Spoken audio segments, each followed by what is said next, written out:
did. Lock time. Lock time. You did. Welcome to episode 5 of the Lock Talk podcast with Karen and Brian. Hi, Brian. Hey, Karen. How are you, Brian? I'm doing great. Yourself? I'm so excited. Our guest, she's just about to come on. Her name is Khadijah Peters. Her brand is called The Locks Creator. And let's just bring her into the conversation. Here we go. Good. Hey. Here she is. Hi. Oh my God. I was experiencing so much technical difficulty. I don't know what was going on. That's when the computer decided to move slow. The phone wanted to restart. Okay. So I'm here. Technology. Yes. You are here. And I'm so glad that we could do this together. I started to introduce you to our listeners, to our viewers, that I didn't actually get into the story about how we met, but now that you're here, we can share this story together, which is really fun. And my story, as I tell it, Khadijah and I we were kind of following each other on Instagram. We were like Instagram fans of each other's work. Mm-hmm. And then suddenly you messaged me about one of my Modlocks classes, and you came up from Trinidad all the way to Toronto. And I was like, wow, like I was so excited to meet you. Yep. And we just hit it off. We were like two peas in a pod, right? I'm like, I remember saying, I have to do this class. I have to do this class. And like it's one of those things that you put off forever. And it's like, okay, another class will come up. Another class will come up. And that year I just said, you know what? No.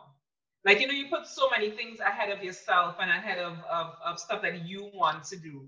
So now I'm just like, no, I have to do this class. I have to do this class. So I'm coming up. And that was that. That was that. And yes, we kicked it off from ever since. We kept in touch all the time. It's been constant communication. And then we did the Manhattan workshop together, right? The Brotherhood Locks tour. And that was really good. I'm like, Karen. She's like, oh, I'm already going. It's like, oh my God. And that was that. That was that. We just clicked. I don't know how else to put it. Yeah, wonderful. I love when that happens. Yeah. Yep. And it's the same thing with Brian and I. We just clicked from the first time that we met. Right. And I think that when you share similar philosophy and similar entrepreneurial spirit and drive, you really gravitate to those other types of people. And here we are, three of us. So Pretty awesome. So Khadijah, how much of your work is actually lock-based? I'm wondering about that. All of it. That's all you do. That's all I do. Amazing. No, that's all I do. I don't do weaves. I don't do wigs. I don't do braids. I don't do relaxers. I don't do anything else besides locks. And then before you met Karen, did you have the crochet method incorporated into your locks? Yeah. So it turned out that our techniques are pretty similar, right? It turns out that it was basically like along the same lines of what I was doing. So I kind of felt a little reassured that, okay, I'm not doing nonsense. Like, this is what it is, right? So, so I have been doing locks probably about 10, 11 years, because it's about the same age with my daughter, and she's 11. Right. And I always liked extensions, right? Because I remember a semester when I was going to college, this girl, she came with this big afro. And then next semester I saw her and she had long locks. So I'm like, how did this?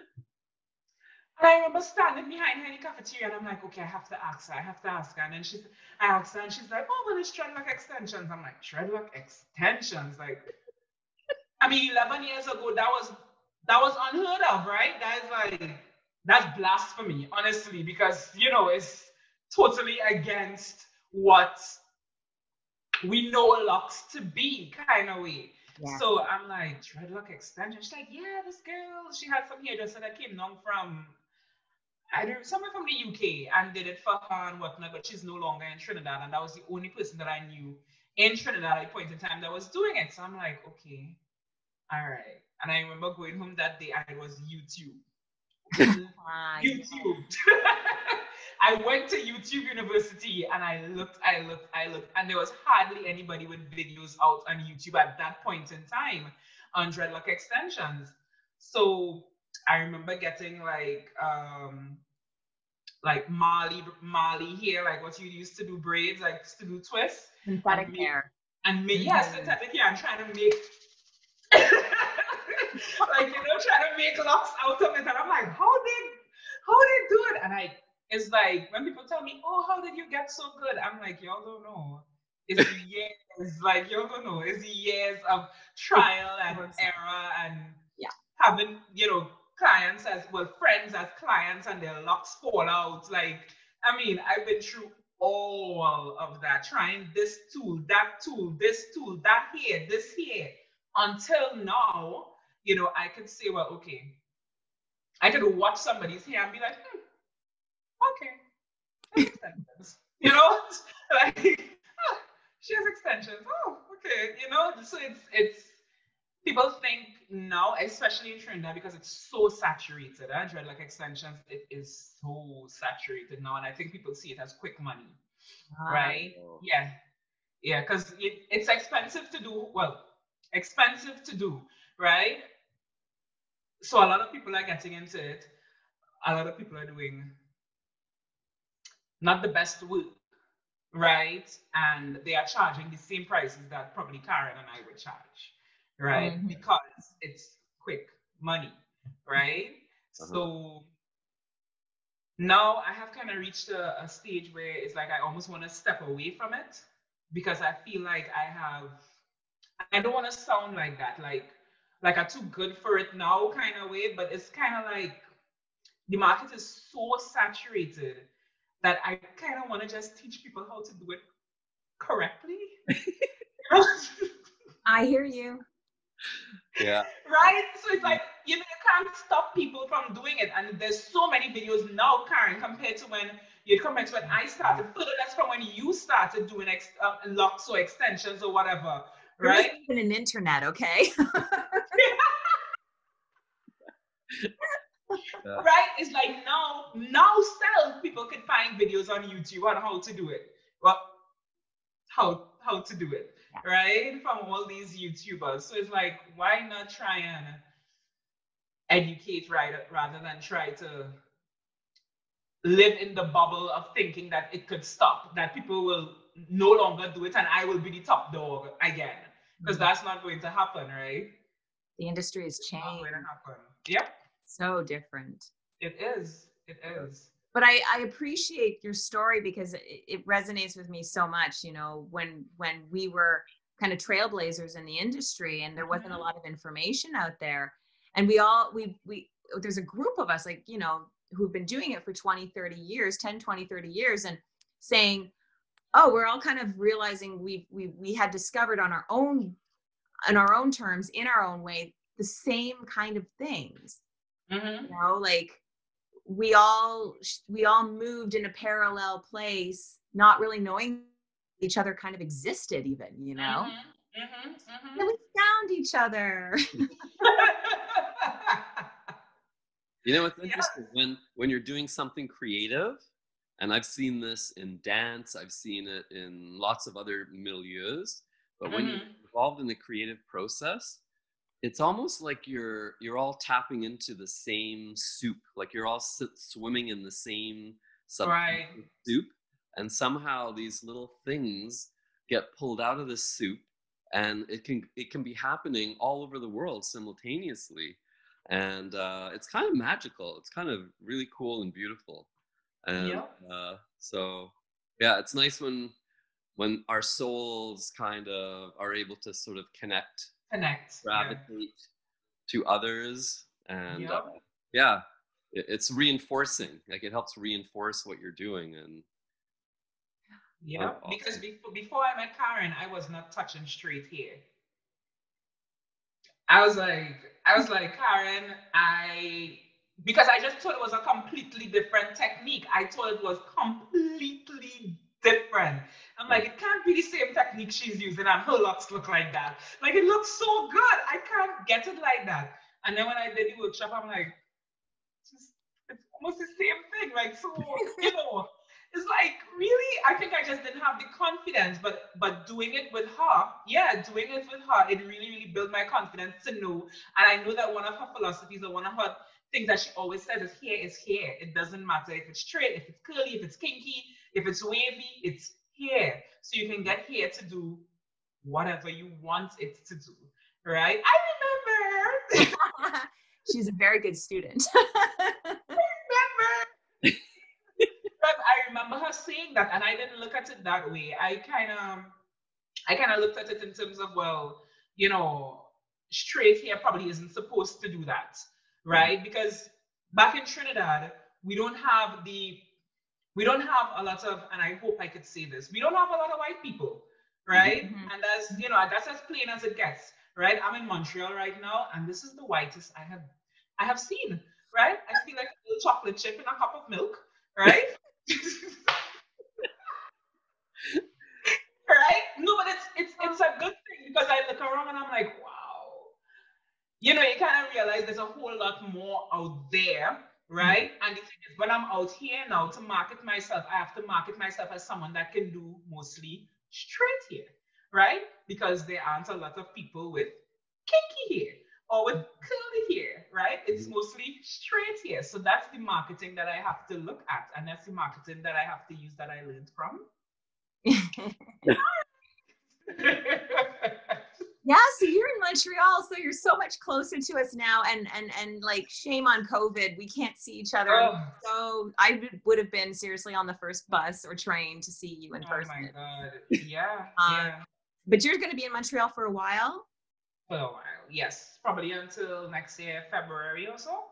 Okay, good. Probably about February or so. Well, I mean, once I could go back home, so which, you know, borders to my country is closed. Montreal is on red alert. Yeah. So, you know, who knows how this thing is going to go. So right now, here is home. Yep. Yeah. And you know, because we are in this circumstance that has shifted our businesses and shifted, you know, our thinking, how we earn money and how we present ourselves in the industry, and everything's going online.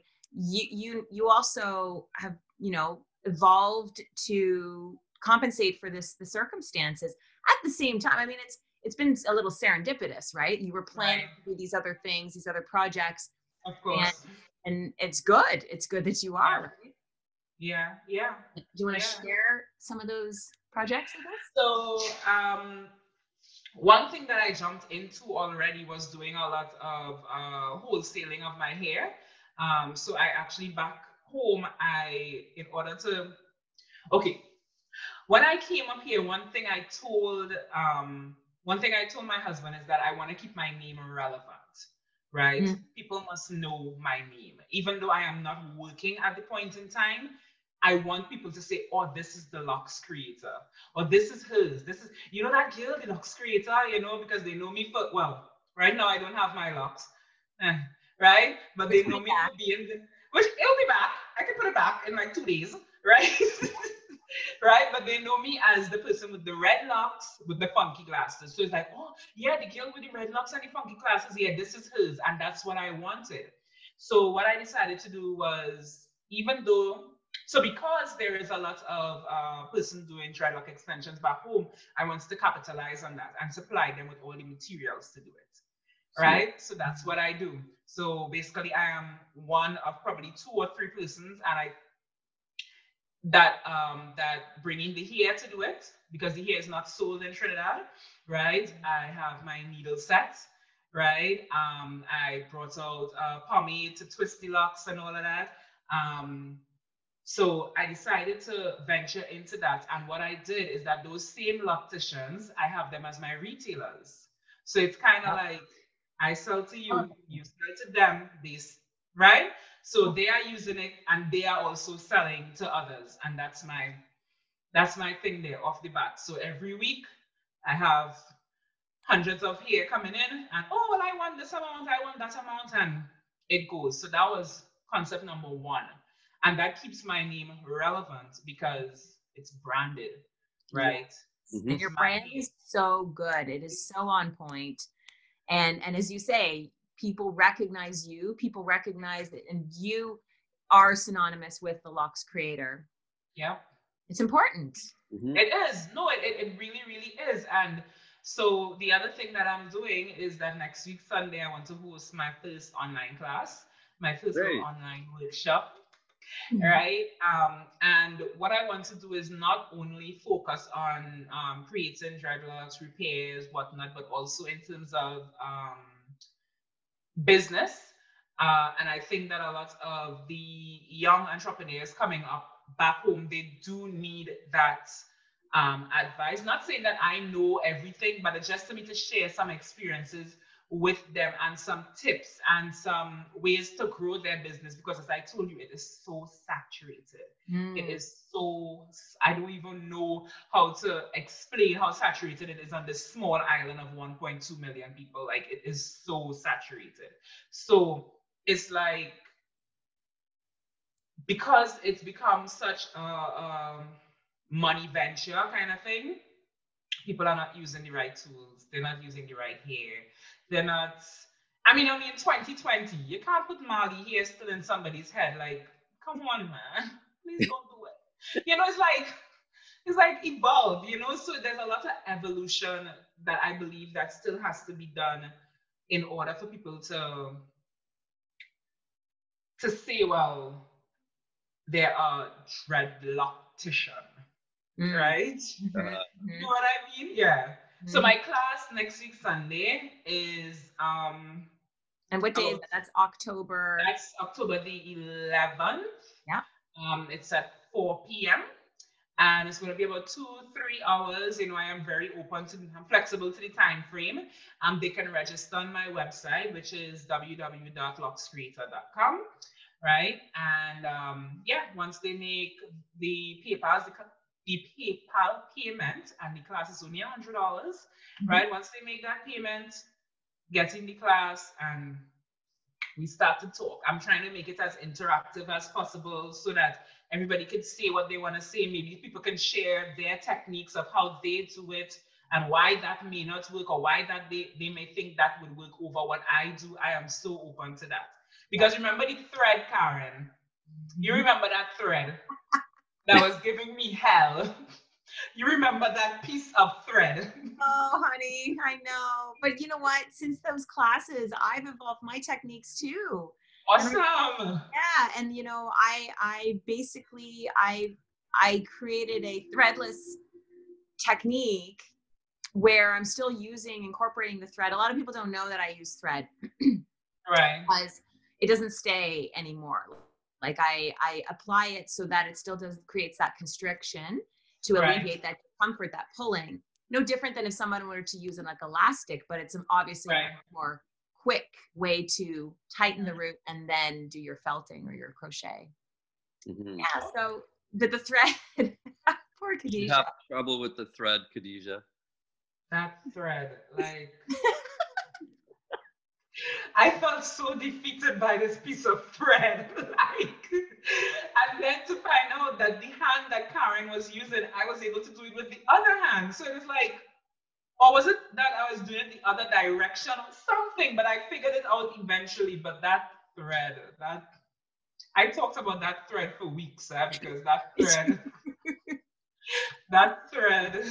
And learning from my students over the years, you know, realizing, okay, you know, everybody learns or interprets what I'm saying differently. And so, you know, when I taught at the Natural Hair Industry Convention, I think I spent like 40 minutes on this damn thread. And then Arlette, I was in my class, Arlette Pender, who's Hair Locks by Arlette.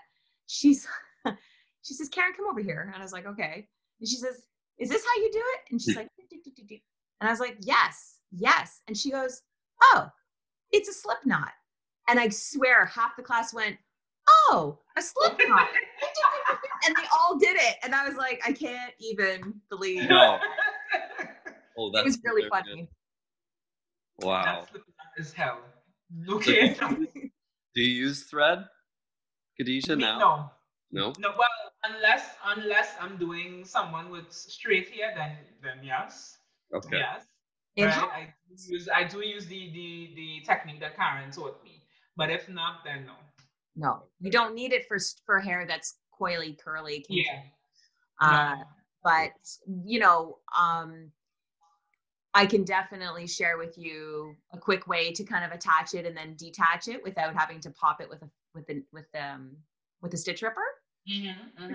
And you know, I realized that just from learning from my students how much I've changed my techniques and introduced new tools since, you know, you and I first met. Right. Yeah, we need to have another little chit chat, hang out. Whatever. Definitely. Definitely. You're selling hair in Trinidad, yes. and you said you have a pomade. Yes, I do. So you know, So I would experiment with different products on one, because you know everybody wants their hair sleek and slick after it's done. I would do some 2-strand twists and put it up in a style and all of that. And I experiment with products, and then my clients would say, "Oh, so what would you recommend I use in my hair?" And I'm like, you know, and exactly. So then eventually the idea came to me, and I'm like, whoa, why don't I come out with my own thing? So I experimented, talked to this manufacturer, that manufacturer, all over.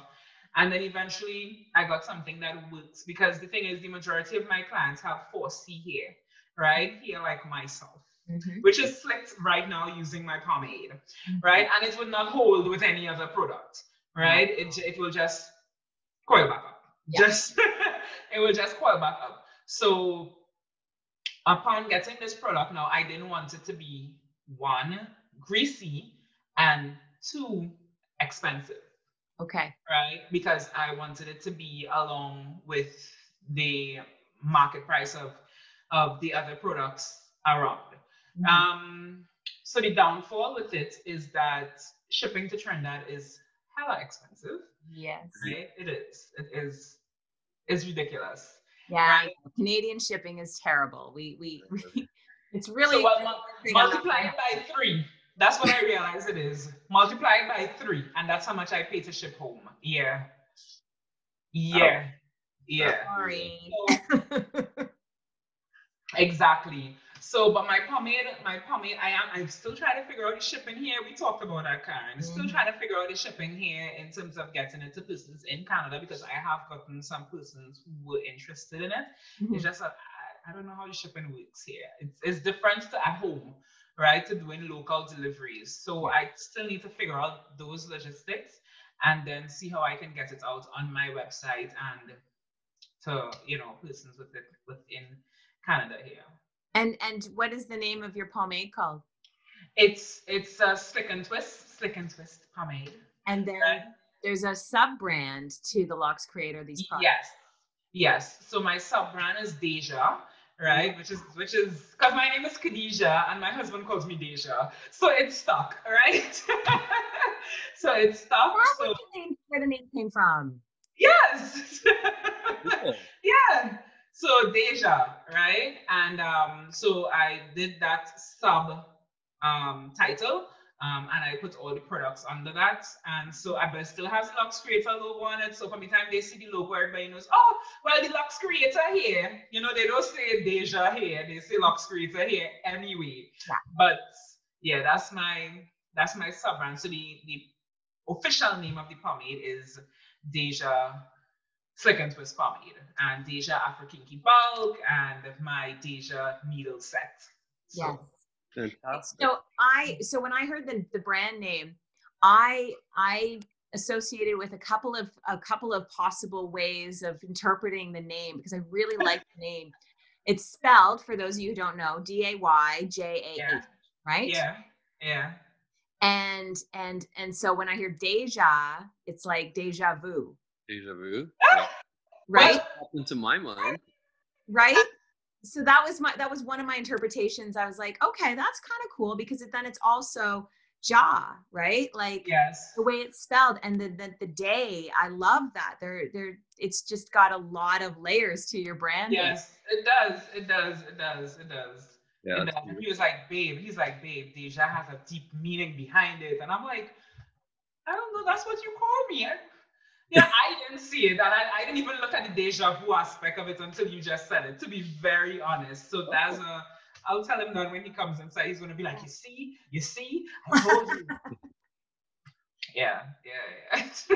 He's so great. I for those of you listening, when we also went to Atlanta, the three of us were in Atlanta for the Natural Hair Industry Convention, and I got to meet your lovely husband Kofi, and we were trying to surprise Khadijah, right? We were trying to keep it a surprise for her, and that he was coming down from Montreal, and he and I were corresponding, and he was just so sweet. I was so happy for you guys. Amazing. Like, he keeps telling me that a car is picking me up in Atlanta. I'm like, what car is picking me up in Atlanta? Like, who do I know in Atlanta that is coming to pick me up? Oh, don't worry, a car is coming to pick you up in Atlanta. Right? So I'm like, all right, no problem. I didn't give it any thought. I didn't anything like that. But he had to call me to tell me because he didn't know what terminal I was coming in at. Happened. Didn't know what terminal I was coming in, and so he's like, babe. So I'm in Atlanta. I'm like, what? He's like, what terminal are you at? Because he came in from Montreal to Atlanta the same day, and I came in to Atlanta. So we had to bounce up in the airport, but his flight got delayed. Yeah. So his plan was to reach before me and greet me and whatnot, but he had to call. Yeah. So and he's like, yeah, Karen was in on it too. I'm like, what do you mean? Like, what do you mean Karen was in on it? And Karen's like, yes, I knew. But yes, that's to tell you, Brian, how much we clicked. Like, it was. What a wonderful surprise. Yes, it really was. It really was. Atlanta was nice. Oh, we had such a great time. Yeah, we had a great time in Atlanta. We went to a basketball game. Oh yeah. What? Yes, and we also went to the barbershop in the state. There was a barbershop. Mike, what's his name? Goodness gracious. Who owns it? Remember. Sorry? I can't remember his name. This is terrible. Shame on me, Karen. But I'm sure people are going to be screaming at the podcast right now. Ah!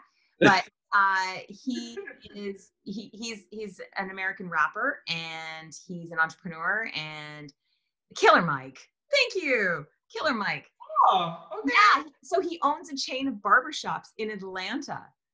Yeah. So we got to visit, and we dropped off some noggin oil products. Yeah. Good. Met some of the barbers. Everyone was so nice, and what a beautiful spot overlooking the stadium, so you could actually get your hair done. And watch the game. And watch the game. It was really neat. It's cool. It's a cool concept. I love it. That's nice. Yeah. While I was in Atlanta, I visited obviously the name has just gone. They have a gel as well. Lock and gel? Oh God, I wish I could get up right now and run and get the bottle that I have inside. You probably could. But anyway. Are you talking about Magic Fingers? No. Oh, and Magic Fingers I met when I went to New York that was Christmas. Yes, I went and I worked in her shop, and awesome again. And like, it's so, sometimes it feels so surreal to meet people that you look on Instagram and it's like, oh my God. Like I remember when I saw Rel here by Rel, when she walked in, I was like, oh my God. No lie, this is exactly how she reacted. That's exactly how I got. Girl, it's okay. She's like, they were just so wonderful in Atlanta. Everyone that we met, they were just warm, and they wanted to share and welcome me. And it was incredible. Yeah, it was good. It was good. I want to go back. Yeah. Yeah. It's a great city. So is there anything else that before we sign off, because I think our time is almost done, but so people can find you obviously through Instagram, the.lox.creator, right? Yes. And your website, now your website is just loxcreator.com. You put it in front. Yeah. Okay. theloxcreator.com, so they can look for me there. They can look for me on Instagram. I am more active on Instagram than Facebook. And Karen is trying to encourage me to get onto TikTok. Oh my God. I don't know if I can get with it. Like, the fact that my daughter has to teach me how to use the app is just really, I feel old. Like, I don't know how else to take it. So I think that's probably why I'm so against it. The fact that an 11-year-old has to teach me how to use it, because I cannot figure out how to use it. I'm not on yet either. Oh, Karen's God. harassing me as well. So I have a partner. Harassing. I just don't want to feel alone. But tell me, Karen, are you getting a good response off of TikTok? Do you think that it is boosting business or your presence, or I haven't cracked the TikTok code myself entirely either. Okay. So I think that it's a little fluky if you kind of get a viral video out there. I like the platform, how you can stop a video and start a video in pieces, and then it's already that, and you can just shove it together and throw music on. Right. It's just a different platform than Instagram, and even Instagram is bringing reels now. That's right. Yeah. Which is kind of the basically same. what TikTok does. Exactly. Exactly. But the thing with Instagram now is that they're limiting how much people sees your content. I know. So they want money. They want money. Yeah. Of course they do. They want money. Yeah. And the thing is, for your ad to even be effective, it has to be a lot of money. You can't run a $5 ad and expect it to be viewed by anybody, really, but I don't know. I think the TikToks that I've seen that are really kick-ass, it's obvious that people have spent hours on them. And so like the shoe kick, when they do the shoe kick and this is like their foot goes over and then they turn into this like majestic human being with like, Yeah. Majestic human being. It's going to take a while to get there. Yeah, exactly. And that's why I'm saying I feel old. I feel, I thought I was hip with Instagram. No. Don't have to join another one. Patty, stop it. You are amongst elders. Up until like the last episode. Okay. Up until the last episode, I didn't even know how old Brian was. And then he told me his age and I was like, holy. Okay. We won't reveal ages on this episode, right? We would leave it ageless. We'll work into it. Yes, thank you. Thank you. Our last guest, we decided that the next show we do with him, we'll have to have wine involved, remember? And that's how the whole age thing started. Oh, God. So. Oh, gosh. Well, I'm so glad that we could do this today and let everybody know about your classes that are coming on October 11th. Yes. And how to enroll in that. And I like that it's an interactive Zoom because, pre-recorded videos can only give you one dimension. Yeah. And that's what I did. Yeah, you don't know what your students want. So. Yeah. So thank you so much for having me, guys. Thank you so much, Karen. Thank you, Brian. Thank you so, so much. Welcome to Canada. Whoop, whoop. It's cold already. Warm coat soon. Yeah. It's cold already. Like, how could it have been cold in September? Like, it was 2 weeks ago and it was cold. I'm like, what's going on here? You know, Montreal is colder than Toronto. Oh, I know. yeah, I'm today from was Montreal. 8 degrees. Yeah. Yeah, Brian lived in Montreal for a long time. Yeah, I grew up there. So Yeah. I feel your pain now, honey. Yeah. And I've yet to learn French. I know like 5 words now. Okay, what are they? Bonjour, arrête, oui, c'est bas, bébé. That's all you need. You're set. C'est très joli. Khadija. Oh my God, Karen, you didn't have to do that. That was amazing. I'm so glad we got that on recording. 5 words. 5, okay? And I'm very proud. Very, very proud. Like most of the time when they're talking, I'm just like, yes. Oui. Yeah. Okay, thank you. Okay, next time we talk, there's going to have to be at least 10. The pressure is on. Fine. Okay, like I was telling Kofi, I said I wish there was a math exam for when you for your what I want to say, for your application to be Canadian, because we have to do like a French exam. I'm like, why couldn't it be a maths exam? I'm excellent at math. Like, I'm horrible at languages. I'm horrible. So, but bonjour. You'll get there. And now we will say au revoir. Au revoir. Aw.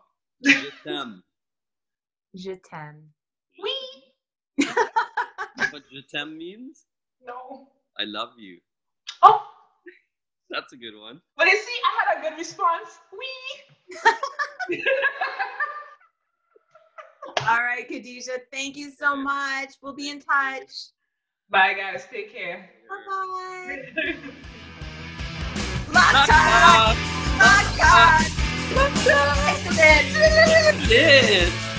Thank you for listening to another episode of Lock Talk with Karen and Brian.